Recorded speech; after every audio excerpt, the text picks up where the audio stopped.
Attachment styles. When we're working with relationships, our attachment styles have a really big impact on it. And it also has a relationship with fight, flight, freeze, and fawn. If we're more likely to go into freeze, we're probably more of an avoidant attachment type. Diane Poole Heller, psychologist, somatic experiencing. Just take a look at what can happen so we can also see what we can do to make things better in our relationships. First of all, some parents, either have unresolved trauma or they just have grown up in a way they don't know how to be present. And so avoidant adaptation will happen for kids when the parent's not present, or sometimes it goes all the way to the parent being hostile or rejecting to the child. So every time the child's secure attachment system's trying to reach out and connect, the parent's either not there, and a not present parent's really terrifying to a child. So, because we need our parents, right? And so nobody's home is scary. And then if they're hostile, of course, that's scary. And then sometimes what causes avoidant attachment is parents only show up and are present when you're teaching a child a left brain activity, like how to read or how to do math or how to ride the bike or how to, any how to function task kind of thing. So that then kids really, what usually happens in avoidant attachment is you get a very overdeveloped or highly developed left brain, but not very much right brain, because there's not emotional attunement, there's not presence, and that's needed for your secure attachment system to bond. So kids kind of get thrown back on themselves. They're queuing for attachment, but that's rejected, or not, nobody's there. And so they just go, I call it reactive autonomy. They develop real autonomy, which is a good thing, but underneath it is this huge wound. And so they don't know how to co-regulate because nobody was there enough to co-regulate with. So for someone with avoidant attachment, the co-regulation exercises are really important. And the other thing is they'll tend to do parallel attention, which means they do things on their own. Like they get lost in the computer, might be pornography, might be video games, might be TV. They tend to do things alone because they don't value the co-regulation of doing it with someone else. So helping them learn how to have joint activities where they actually watch a movie and discuss it with their spouse, or they're on a drive and they actually talk about, or they stop at coffee shops and they interact. That's a stretch. That's hard, because for avoidance, it's stressful to be in connection, to approach or be approached. And so I usually have them practice that, like, okay, one time this week, approach your partner, approach your child, or approach your friend, and just initiate doing something in a joint way, and then to see if you can stay present for the jointness of it, and that's just takes time to learn, but they can learn it. And then they really realize relationships can be nourishing. But their original template that got built in usually as a baby is that relationships are not nourishing, and why go there? I do it better myself. I'm better just by myself.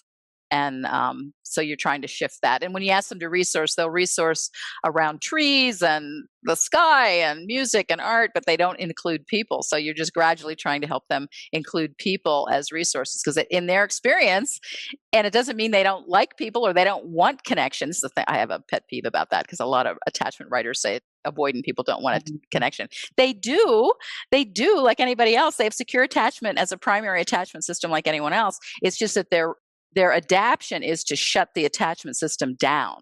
They basically turn their attachment system off because it was too darn painful to want connection and nobody was there, or somebody was there in a negative way.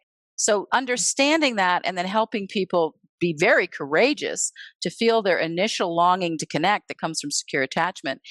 They'll think of that as a bad thing. Oh, I'm feeling this longing. I hate it. I don't want that. And you go, no, that's your secure attachment saying hello. That's your initial wanting to connect, but with people that have more capacity to connect back with you. So you just have to restructure that whole experience. But like you said so many times, it has to be an embodied, lived experience of the nourishment. Attachment adaptations. So we have experiences, especially in our childhood, and then we adapt to try to survive and to try to have as much connection as possible. Even if we didn't have good attachment as a child, even if we had an avoidant parent, or there was really a lot going on that was chaotic and we weren't able to develop the attachment system for secure attachment as a child, that we can still do that now. It's not just yes or no. There's a lot of things that we're developing over time, things that are getting better. When our trauma is healed enough, we are responsive and flexible. So we're not in a survival response as much. We have better neuroception, which means that we more accurately assess threat. So we don't under assume and we don't overreact. So we don't go into freeze, we don't go into a fight or flight if it's not necessary. And we're also not in denial. So one of the defenses we might have is that we can't see what's really going on. Another one is that we're hypervigilant and everything feels like it's 100% threat right now. We're alert and we're aware that danger is possible. We're aware of danger when it's here. And we're also stable in our nervous system enough that we can respond accurately. We have good boundaries. So if you have earned secure attachment, you tend to not let people run all over you. You have good boundaries and you still engage really vulnerably, really deeply with people. Walk away from people who are abusive or manipulative. We worked with fawning or people pleasing. If you have secure attachment, I know who I am and I appreciate it when people like me and we connect. I can cooperate, I can compromise, but if it's not something that's healthy for me, I'm able to walk away. I've been working with this for a long time, as have many of us, and I can see some things that are better now than they were before. Of course, we all still have the impact of what happened to us as a child. 4 types that we're going to work with. And really, what we're working with is the level of anxiety and the level of avoidance. People who feel secure, not all the time, of course, but basically, we feel low anxiety and low avoidance. So we're open to people. We're not anxious. We're not socially anxious. We're not worried that the other shoe's going to drop, that they're going to turn against us. We feel pretty secure and pretty optimistic. We don't worry about being abandoned. Avoidant has low anxiety and high avoidance. We want to be independent, self sufficient. What Diane Poole Heller was talking about, we just don't look to other people for resourcing.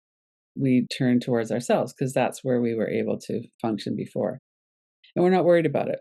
Low anxiety, high avoidance. Now, the fearful avoidant has high anxiety and high avoidance. This is actually the most troubling pattern in a parent because it's very chaotic for the child. So if your parent was fearful avoidant, it's they have trust issues and maintain a distance from others. So you have high anxiety and high avoidance. Anxiety, as we know, is really catchy. We catch anxiety from other people. It's very difficult as a child to not be able to count on adults in your life. And then the other type is the anxious type, high anxiety and low avoidance, clingy or needy. They're always wanting reassurance and they're always afraid that they're going to be abandoned. Those are descriptions that describe an example of what it might look like in an extreme. But most of us have a tendency. It's not that we're completely in any of those categories. The other really important thing is to not judge ourselves. So if we look at it and we go, I can see that I've got one of those patterns. A lot of us have a lot of awareness around what happened to us as a child and what the deficits were, what we didn't get as a child. Could we just be kind of practical about that and go, I can see this and I'm not going to shame myself because my nervous system, my whole brain and neural networks, they developed based on experience. Our experience says this, and now here we are in the situation. Avoidant adults, as we're working with this, you might even bring to mind somebody that you're in a relationship with that's troubling and you want to make some kind of a change. So maybe the other person's avoidant, maybe they have a lot of anxiety, whatever that is. Bring to mind somebody if you want, because we're going to go into that in a moment. Avoidant adults tend to have a positive view of themselves, but a negative view of others. So it's like, I'm okay over here. I don't want the messiness of being with others. Value independence and also tend to struggle with emotional intimacy. Finding it difficult to form deep emotional connections with friends or partners or children or siblings because we're avoiding it, right? We're avoiding that because we don't trust it. Because of that, we also tend to be dismissive of other people's needs. So it's like, well, I'm taking care of my shit. You should take care of yours. I don't want to be in the situation of if you're needy, especially if you're an anxious, somebody who's really wanting more connection, that might feel overwhelming. Relationships often might be more superficial. It might not be that we express feelings, like what Diane Poole Heller was saying about going to a coffee shop and you engage with the other people around you, or you don't. You might watch a movie together and then you talk about it, you engage with each other. Avoidant people might not. So it's a side-by-side thing, a parallel thing. It's not so much of a connection thing. Crave independence, claim, I don't need a relationship. Reluctance to rely on other people or to share because it hasn't been something that's worked out for us. So let's go into the inquiry. Earned secure attachment, or the secure attachment, is kind of an ideal. It's what all of us want. We all want to have deep, healthy, safe connection. We also have all these patterns that have helped us to survive. As we're looking at that, compassion for ourselves and for other people too, but also really self-compassion is really important. We're really working with this combination of anxiety and avoidance. If you were to work with this in a relationship, what is the person that comes to mind? So it might be a partner, a sibling, a child, a friend, a colleague, somebody important in your life. And what is your primary attachment styles? If you're highly anxious, low anxious, highly avoidant, or you like to have a lot of connection, where would you be on that? It doesn't matter if you know the name of it. High or low anxiety and high or low avoidance. We pretty much have a sense of that. And then what is the primary attachment style of your friend? And we could also include secure attachment in this. Is your friend low or high anxiety and low or high avoidance? And once you have that established, usually I'm low anxiety and high avoidance. Usually they are whatever that is. Get a sense of where you are with that. And then what's something that you might want to change in your dynamic, in your relationship? So many times I hear people say, I'm really tired of being the one who always reaches out. When I reach out to that friend, they always seem to be happy to hear from me and they're happy to get together, but I'm always the one who reaches out. Well, you might be in a relationship with someone who's highly avoidant. They don't naturally turn to people, but when you approach them, you kind of remember, oh, yeah, that's right, I do like this person, and I could enjoy being around them. Both people can definitely be high anxiety and high avoidance, or low anxiety. All of those combinations are possible. Think about your relationship dynamic and something that frustrates you, something that you want to change that would help you to be closer to them. Track that on the anxiety and avoidance. If you have someone who's high anxiety and low avoidance who really wants your support, is quite anxious, wants you to be there for them, sometimes they make you feel guilty because you're letting them down. But meanwhile, you're like either more on the secure side or maybe on the avoidance side. And it's like, that's too much for me. It's too intense. That's not what I want. Look into that. What is your tolerance for that? How do you feel? I really like this person and I like our friendship. And this clinginess really makes me want to back away, whatever that might be for you.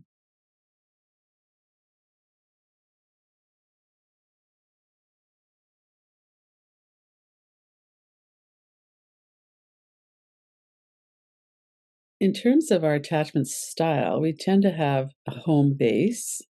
And then with some people, we're going to feel more secure. Whatever our attachment style is going to be less of a problem. We're going to move into more of a secure attachment with that person.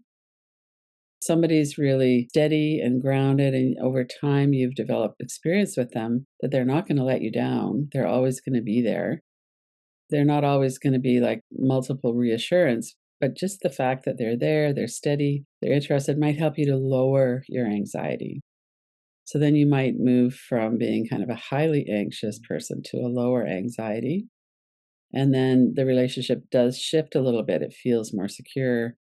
Everybody relaxes. So again, the nervous system's highly involved in this. It's not something we can talk ourselves into or out of. It's something about the nervous system.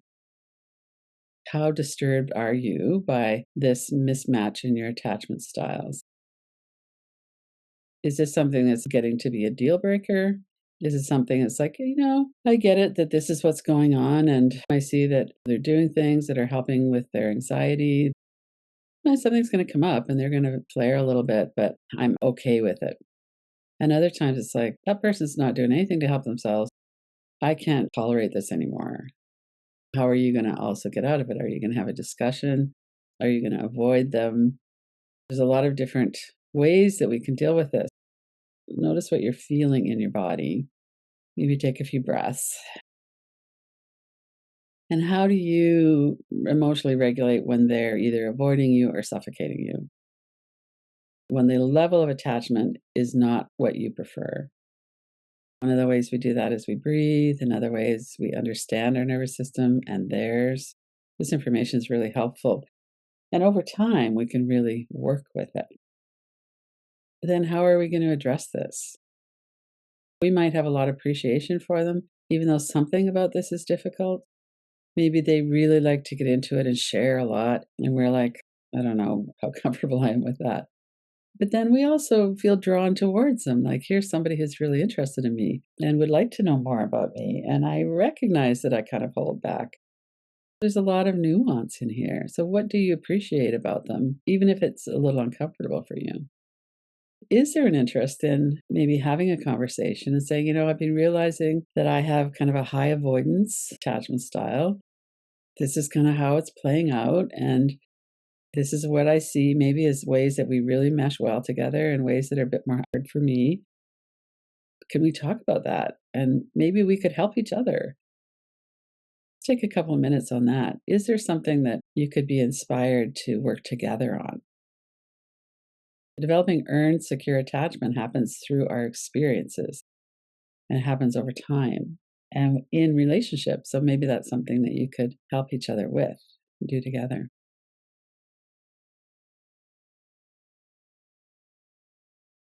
And often what we get to is there's a mismatch here.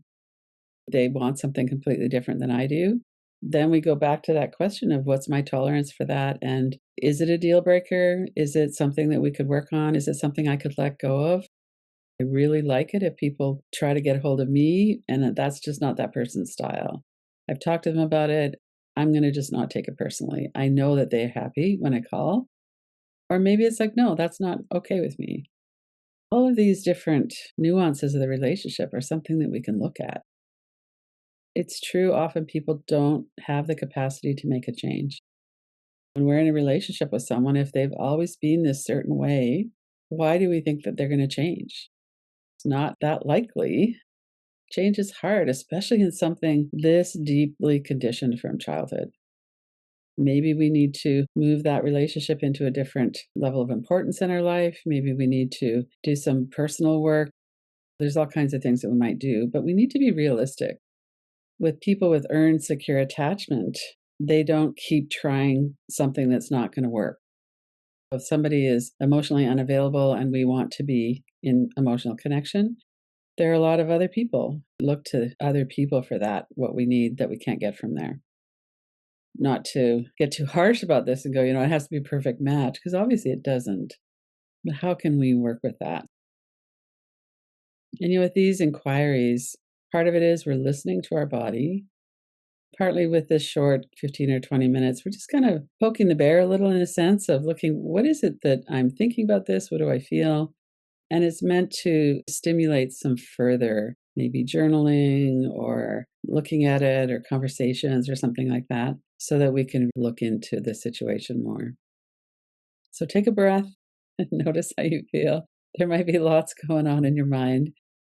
What I find with these is the more specific, the better, because then we can really go into what's going on in me in this specific relationship. I'm feeling really secure in some and not in others. What is about that? What's the level of anxiety there? What's their style? What's my style? And always, always to have compassion for both the parties. It's high risk to be in relationship with other people. We'll always be open to ourselves to being hurt or being misunderstood or just having a misconnection where we don't feel really connected.